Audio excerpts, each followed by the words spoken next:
Yo, what's going on, guys? It's Key back at it again with another video. As you guys know, D-Links are kind of an underutilized kind of mechanic in Kingdom Hearts Birth by Sleep. For those who don't know, they're essentially the replacements for summons from the previous mainline games, like, you know, you got your Dumbo, your Mushu, things like that. Except for instead of summoning something, you kind of just channel the abilities through the command board and also a unique finisher, depending on what character you wish to commit your dimension link to. You can have as many of these equipped as you want, but in today's video, I just want to showcase all of them and also kind of rank them from worst to best in the form of a tier list. So enjoy, I guess. This is kind of filler content, I realize that, but more videos are on the way, so just sit back and enjoy. I'll see you at the end of the video.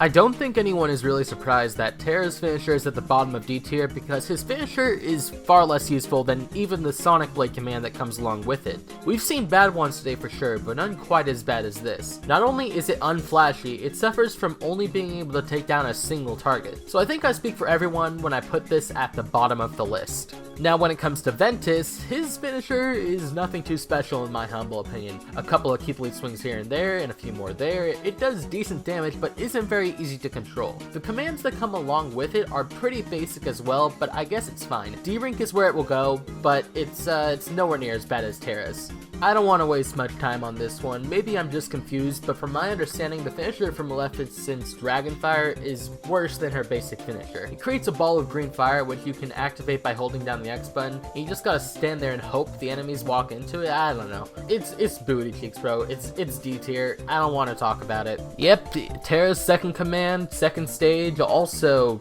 ends up in D tier. His Landbreaker suffers from being a slog to control and is pretty unsatisfying to land hits with. It's pretty hard to kill groups of enemies when they aren't all standing still and right next to each other, so D-Links like these are very situational. So, you know, be that how it is. I'm sorry, Terra fans. Dream Sparkle is the first one I had trouble deciding on, but I decided that it would take a lower spot in this ranking as its finisher is really sporadic and not very useful. The commands you receive are somewhat good, but since this ranking in the end comes down to finishers for the most part, yeah, this one kind of takes the first piece of doo-doo cake. It's not very good at cleaning rooms of unburst like the other ones I've mentioned prior, nor is it very fun to use or really creative either. It just feels uninspired and also just, it's not fun.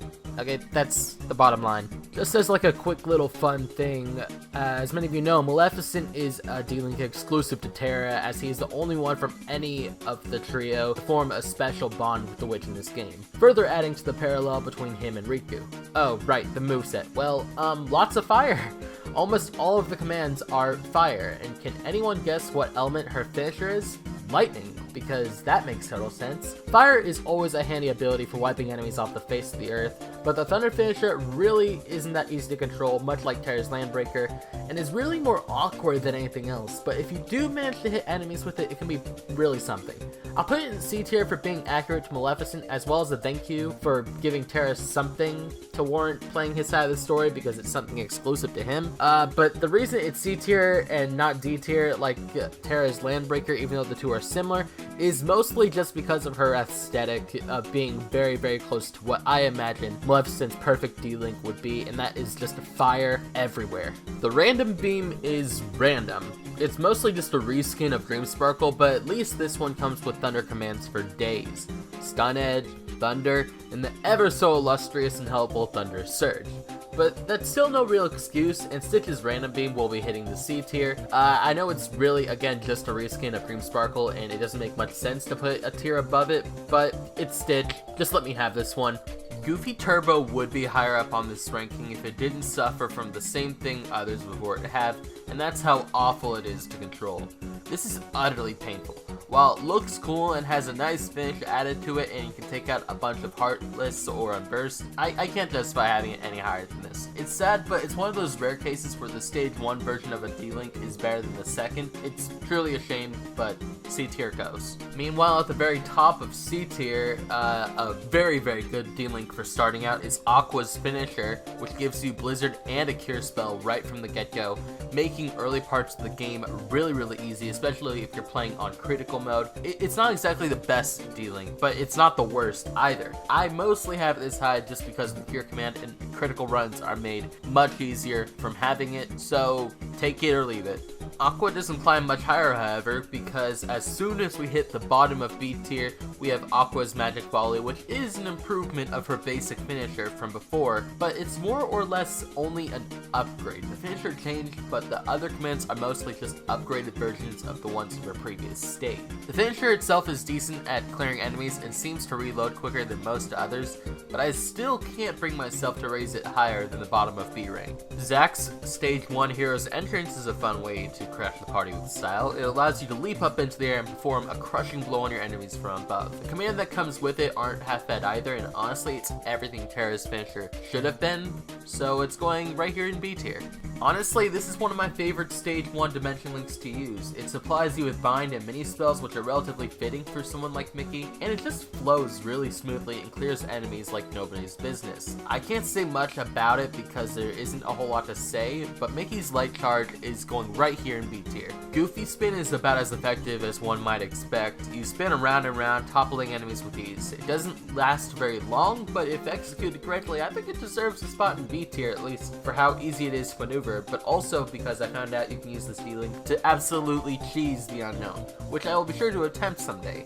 Oh yeah, Pete makes an appearance in this game as Captain Justice and Captain Dark. I love how they implemented how frustrating he is to beat in Fruit Ball here, by having you launch a giant pineapple around, destroying the universe left and right. It can be a bit of a hard thing to build up damage-wise because these commands are mostly just showing off, and with not much else but joke moves in his arsenal, there's not a whole lot you can do, right? But, I mean, it's just kind of funny. It's a fun little D-Link, and I like it. I like having fun with it. It's just hilarious to me that you literally launch a pineapple at them first and it just takes them all out. This is another one that's especially good for early game, as when fully leveled up, you get a wide range of powerful spells themed after the 7 dwarves. Cure for Doc, Wind for Sneezy, Sleep for Sleepy, and so on, and the finisher honestly holds up really well, even in the end game. So I am ranking Snow White's Sweet Memory at A, and the only reason it's not S is because there is no way to properly control the finisher, even if it is very good at sweeping enemies like Snow White does with Dust. So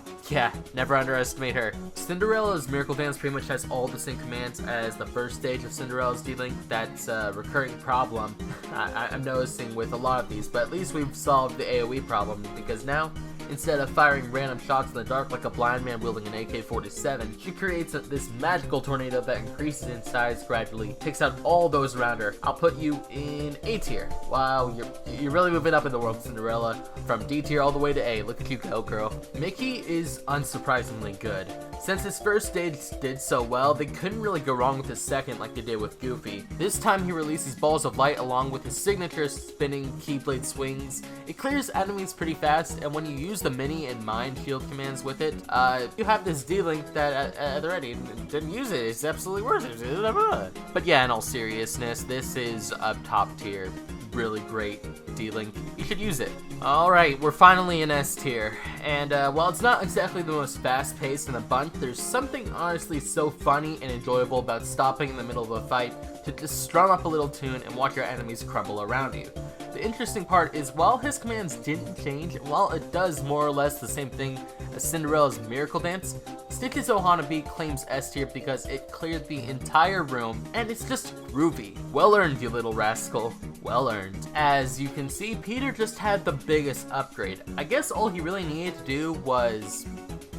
yeah, that. This move is such a big step up from this stage 1. It has one of the same attack commands, yes, but once you build up enough in the link gauge and really let it loose, his barrel roll attack not only feels like you are dive bombing enemies from above, you can literally clear the room like it's a McDonald's bathroom. S tier. Ventus has barrel roll too. The only reason I like ranking him higher than Peter Pan's rendition, however, is because it flows better, feels more satisfying. And at the end of the day, you fly into the stratosphere. I'm sold. No offense to good old Pan over there, but if you have Ventus at stage 2, then use him instead. Alright, so these two are kind of interchangeable, but the only reason I'm putting Cosmic Donald above Donald Flare is because Donald's stage 1 is mostly just the same as stage 2 without performs. It fires off less rockets, and it's still very effective, but as you can see from the footage I'm about to show you, Cosmic Donald is an absolute beast at clearing enemies. Couple that with a fast load time, the fact that he's shooting literal rockets at the end burst, a wide variety of magic commands, and this is one of the greatest D-Links of all time. Build it as soon as you possibly can. Suite 7 has to be my second favorite D-Link to use. Let me explain. This is not only the most aesthetically pleasing list of commands with each of the 7 auras represented in their own unique ways, but it also shoots off a colorful, deadly flurry of gems that will chase down and take out enemies with ease. You surprised me with the first stage, but you had me sold on the second, Snow White. You are a dynamite gal. This one is another favorite of mine. Hero's Pride is, for lack of better words, incredible. Freezing enemies in place with stop and then unleashing this finisher that warps you around at the speed of light, splashing with your Keyblade and finishing them off with an explosive thrust to the ground is so satisfying it should be criminal. Zach, you made it to the big lead for me, kid. You got S tier. And finally, the most destructive, the most hilarious, the absolute greatest D-Link is Pete's Rumble Rave. Need I say more? Despite Pete being a total drag to get from the command board, this semi-secret D-Link has proven that he's not only busted in first stage, but even more so in his second, spinning around and round, clearing hordes of unversed in the wake of his mighty Kingdom Cart, an ultra big butt. He claims S tier with nothing standing in his way.